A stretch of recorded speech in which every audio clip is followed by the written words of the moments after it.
Bienvenue sur Anasio, le podcast pour une enfance protégée. Aujourd'hui, je vous propose un format court autour de la thématique du stress issu des pervers narcissiques.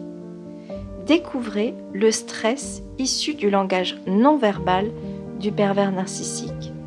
Je vous souhaite une bonne écoute.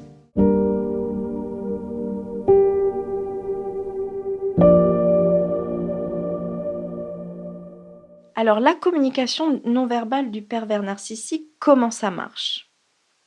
Elle comprend les expressions du visage, les gestes et postures, le ton de la voix, la tenue vestimentaire comprenant l'habillement, la coiffure, le maquillage, le parfum, mais aussi les silences et le toucher. Commençons par les expressions du visage. Elles sont très importantes. Et dans les expressions, il y a ce regard particulier du pervers narcissique, ce regard noir. La personne est là, face à vous, elle apparaît, et tout d'un coup, au moment de la discussion, il y a ce regard spécifique du pervers, ce regard fixe, ce regard froid, ce regard noir. Une personne, l'autre jour, me disait « il a fait son regard ».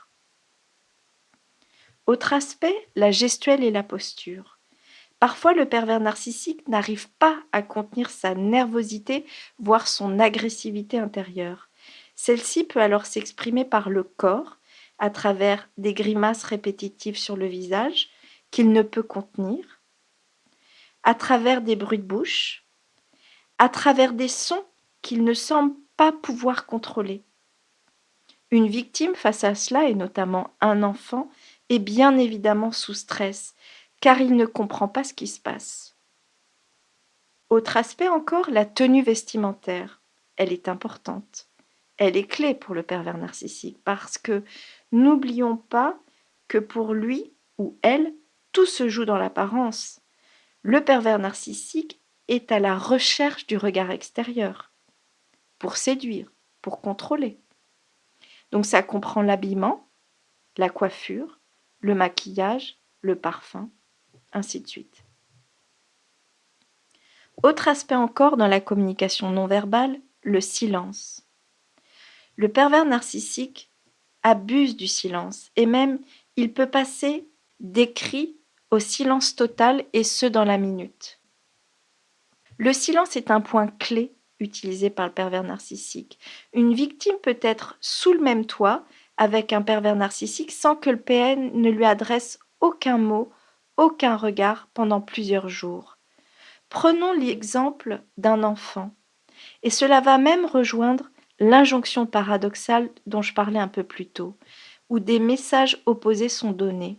Prenons un enfant qui, pendant plusieurs heures, voire plusieurs jours, subit l'indifférence et le silence total de son parent pervers narcissique.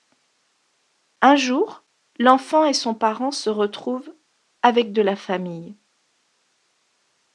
Le silence disait indifférence. Tout d'un coup, le parent PN se met alors à parler, quand il y a la famille, quand ils sont à l'extérieur, en disant devant les autres « Mais alors, tu ne me parles pas ? Tu ne viens pas m'embrasser ?»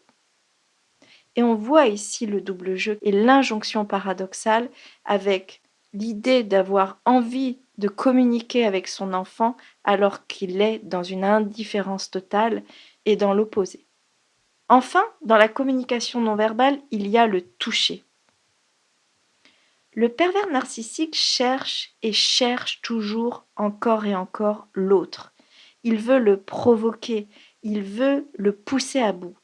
Et donc, dans cet aspect-là, il y a le toucher. C'est l'exemple du parent qui va pincer, attraper, toucher son enfant, qui va lui dire « arrête ». Et plus l'enfant va demander à ce que ça s'arrête, et plus le parent va continuer pour maintenir son emprise. Et ça, c'est générateur de stress, évidemment, pour l'enfant.